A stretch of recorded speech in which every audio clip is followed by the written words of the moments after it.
What's up everyone and welcome back to the channel. Let's dive into our first news. Islam reacted to Magomed Zaynukov earning his UFC contract after a dominant performance on Dana White's Contender Series. On Tuesday night, Zaynukov secured a unanimous decision win over Lucas Callis, showcasing his wrestling, control, and composure from start to finish. His victory impressed Dana White enough to hand him a well-deserved contract, making him one of the newest Dagestani prospects to enter the lightweight division. Shortly after the fight, a clip surfaced online showing Islam congratulating Zaynukov in his usual calm and respectful manner. Islam praised his performance, saying he represented Dagestan with pride and showed true discipline inside the cage. Fans immediately noticed the mentor-like tone in Islam's words, as he encouraged Zaynukov to stay focused and humble as he steps into the big leagues. The moment highlighted the growing legacy of Dagestani fighters continuing to dominate world MMA. And before we continue, make sure to leave a like on the video and subscribe to help support the channel.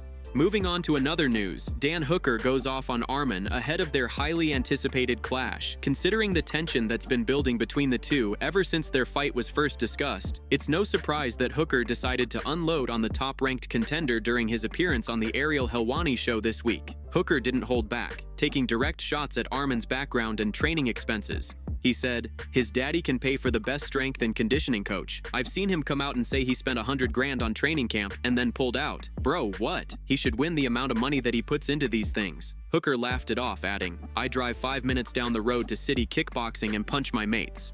That's all I need." Hooker continued by saying it shows just how far the sport has come, pointing out that rich little daddy's boys can now reach the pinnacle of MMA. He didn't stop there and even issued a stern warning to Arman, putting him on notice. "He's just a lippy little rich kid that's had everything handed to him in life," Hooker said.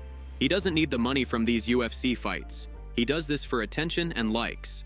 I fight to provide for my family." Hooker made it clear that if Arman tries to pull the same kind of stunt he did with Bobby Green, things won't end well. "I'm just saying, if he walks up on me like he walked up on Bobby Green, the fight is cancelled," he declared. Despite all the heat and trash talk, Hooker did show a bit of respect for his opponent. He admitted that Arman is no easy challenge and recognized the danger that comes with accepting such a fight. "This is one of the most difficult fights I could have taken," Hooker said. "I knew that absolutely no one wants to fight the guy. I know no one wants to take that risk. This is one of the toughest matchups out there." He went on to explain that while many fighters look for the easiest path to a title shot, that's just not how he operates. "I don't discredit those guys for trying to find the path of least resistance, but that's not the way I do things," he said. "I want to go the hardest way."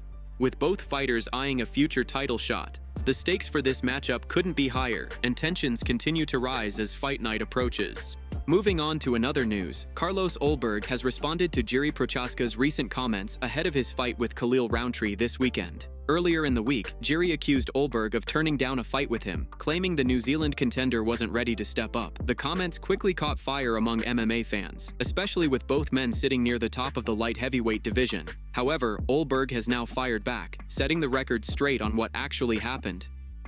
During an appearance on the Ariel Helwani show this week, Olberg addressed Jiri's claims directly. "It wasn't as Jiri put it, where I was trying to avoid him or denied the fight," Olberg explained. "I pushed it back because I had an injury, and I didn't expect the UFC to tell him that, which was all good.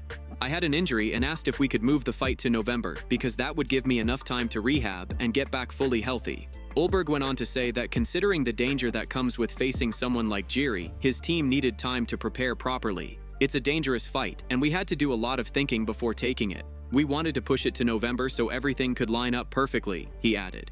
However, MMA insider Marcel Dorf pointed out that Olberg's version of the story doesn't completely clear things up. He noted that while Olberg says he couldn't fight Jiri in Perth due to injury, he still ended up accepting a fight with Reyes for September. "Something doesn't quite add up," Dorf said. "It actually makes Jiri's story more believable, because if Olberg couldn't fight Jiri in Perth, how could he fight Reyes in September?" Despite the back and forth, Olberg made it clear he's ready to fight for the #1 contender spot and isn't ducking anyone. With his confidence growing and his stock rising fast, it seems the ball is now in Jiri's court. If both sides agree, fans could be in for a thrilling matchup between two of the division's most explosive strikers in the near future. Moving on to another news, Sean Strickland reacted in classic fashion after watching UFC flyweight Tracy Cortez rolling with popular streamer Marlon at the UFC Performance Institute. The training session quickly caught attention online as Marlon tried to keep up with Cortez on the mats, who was patiently showing him a few grappling techniques. At one point, Cortez demonstrated how to flip and control from guard, calmly explaining the movement step by step, while Marlon attempted to follow along. As expected, Sean couldn't resist throwing in his signature unfiltered commentary from the sidelines. He laughed, joked around, and shouted pointers, mixing humor with his usual raw energy. When Cortez corrected Marlon's form and told him to pull through the move, Sean jokingly yelled out that Marlon would have snapped something if he had tried it too hard. The moment captured Strickland's chaotic but entertaining personality, always keeping the gym atmosphere wild yet lighthearted as everyone worked on their skills. Moving on to another news, Raja Jackson, the son of retired MMA legend Quinton Rampage Jackson, has officially pleaded not guilty to multiple criminal charges connected to an assault incident at a professional wrestling event in Los Angeles this past August. During his arraignment on Thursday, Raja entered a not guilty plea to 1 count of felony battery, causing serious bodily injury, and 1 count of misdemeanor battery. The felony charge alone carries a potential prison sentence of up to 4 years. But reports indicate that the Los Angeles District Attorney's Office is seeking sentencing enhancements that could extend his maximum time behind bars to as much as 7 years if convicted. According to court documents, the charges stem from an altercation that allegedly turned violent, resulting in significant injuries to one individual. While details surrounding the incident remain limited, the case has drawn considerable attention due to Raja's family ties to Rampage Jackson, a former UFC star and fan favorite. His next court hearing is scheduled for November 24th, where further legal proceedings and potential evidence are expected to be reviewed. The MMA community continues to follow the case closely as updates continue to unfold. Moving on to another news, Khalil Rountree revealed something absolutely wild about Merab that perfectly explains why he's called the Machine. During a recent interview with Bear Dagio, Rountree shared a story that left everyone stunned. According to him, Merab didn't just warm up lightly before his fight at UFC 320. He actually went all out and sparred 5 full rounds earlier that same day, just hours before stepping into the octagon to defend his title against Corey Sandhagen. Rountree said that what makes Merab special is that there's no difference between the way he trains in the gym and the way he fights inside the cage. He explained, "I promise you, this is a 100% true story." At 12 in the afternoon on fight day, Saturday, October 4th, Merab sparred 5 rounds in the cage, live, on the same day he was scheduled to fight. He emphasized how unbelievable it was to see something like that, repeating that Merab actually went through 5 full, intense rounds at noon, not even half a day before walking into the arena for one of the biggest fights of his career. Rountree said, "That's just who he is. You can't make this up." He described being around Merab as something completely different, saying that it was more than just training. It was an experience. Most fighters, especially on fight day, prefer to stay calm, rest in their hotel rooms, and mentally prepare for what's ahead. Some might do a light workout, maybe ride a bike for a bit to stay loose. But Merab? He was out there grinding as if he had another fight scheduled before the real one. Rountree went on to explain that in all his years of training and competing, he's never seen anyone do something like that. "I've never in my life seen somebody spar 5 full rounds on the same day they have to fight," he said, "and then go out later that night and do another 5 rounds with someone like Corey Sandhagen. It's insane." He finished by saying that Merab truly is a different breed. His mindset, his work ethic, and his love for the grind are unmatched. While most fighters would worry about conserving energy or avoiding injury before a big fight, Merab's focus was on staying sharp and ready for war. That kind of mentality, Rountree said, is what separates Merab from everyone else. Moving on to another news, Alex Pereira has received a strong warning about his potential fight with Jon Jones. While Pereira didn't call out Jones as aggressively as many expected, the buzz around a possible super fight between the two has continued to grow. However, veteran fighter Matt Brown believes Alex might be chasing the wrong challenge by targeting a matchup with the heavyweight legend. During the latest episode of The Fighter vs. the Writer, Brown shared his thoughts on why this fight could be a major mistake for the double champion.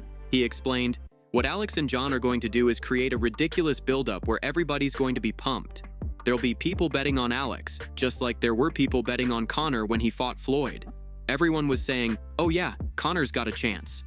I think Alex actually has a better chance than Conor did against Floyd, by the way. But you get my point." Brown then went on to explain that stylistically, it's a nightmare matchup for Pereira. "Jon is as big, maybe even a little bigger than Alex at heavyweight," he said. "He's certainly stronger and a million times better when it comes to wrestling. There's just no way in hell Alex has wrestling anywhere near Jon's level at this point." Brown emphasized that even if Jon has been inactive for over a year, his skill set and fight IQ make him an entirely different challenge compared to anyone Alex has faced so far. Even if Jon's been sitting out, he could just show up and still completely dominate in that area, he said. Alex is an incredible striker, but Jon's overall game is on another level. As Alex continues to recover from a broken foot, he's expected to be out of action for a little while longer. In the meantime, the UFC light heavyweight and pound-for-pound rankings have seen him rise yet again. Pereira is now sitting at number 5 on the MMA fighting pound-for-pound list and number 4 on the official UFC rankings, solidifying his status as one of the most dominant fighters in the sport today. With Alex on the sidelines, attention is now turning toward the next contenders in the division. There's growing talk about Jiří Procházka and Carlos Ulberg potentially facing off in a title eliminator, which could determine the next challenger for Pereira once he's fully healed and ready to return. Whether or not the Jones superfight ever happens, one thing's certain: Alex Pereira remains right at the center of MMA's biggest conversations. Moving on to another news, the MMA community has grown increasingly concerned for Khamzat after a recent post on his Instagram sparked widespread speculation. In the video, Khamzat can be seen working out in front of a large portrait of Chechen President Ramzan Kadyrov, which immediately raised alarms online. Fans and analysts began to question whether the fighter's association with Kadyrov is voluntary, or if it's something he's being forced into due to fear for his and his family's safety. Many in the MMA world believe Khamzat is under heavy pressure from Kadyrov and his regime. Theories started circulating that he's been ordered to publicly praise and promote the controversial leader, with the implication that refusing could put his loved ones in danger. Emma Guru weighed in on the situation through social media, saying, "There are a lot of things you can insult Khamzat for, but his mandatory and enforced glazing of Kadyrov isn't one of them." He continued, "Even though our politicians are terrible, some of you have no idea how lucky we really are. I dread to think what would happen to Khamzat's loved ones if Kadyrov ever heard the word no come out of his mouth." He went on to describe how unsettling it is to see Khamzat, one of the most feared and dominant fighters in the world, reduced to showing such submission. This man has a world title, one of the greatest fighters alive, yet his accomplishments are overshadowed by a picture of a man who had no part in his success. Kadyrov gets off on making one of the world's deadliest men, the wolf, submit like a scared dog, he said. Other members of the MMA community echoed similar sentiments. One fan wrote, "Jokes aside, I really hope Khamzat is safe because this doesn't look normal at all. I don't understand what that dictator gains from this. Release him and his family." Another comment read, "He's safe only because he's glazing him. If he stops, his whole family could be in danger." Many expressed sympathy, saying they would do the same in his situation if it meant keeping their loved ones alive. Some fans pointed out that this could explain Khamzat's silence on certain issues and his reluctance to discuss politics or retirement. He better not even mention retiring until he and everyone close to him are far away from Kadyrov, one person wrote. "Doing this is way safer than having your family disappear off the map." Others described the situation as tragic, with one user saying, "Bro is literally being held hostage. He has no choice." The overall sentiment from the MMA community is one of fear and compassion.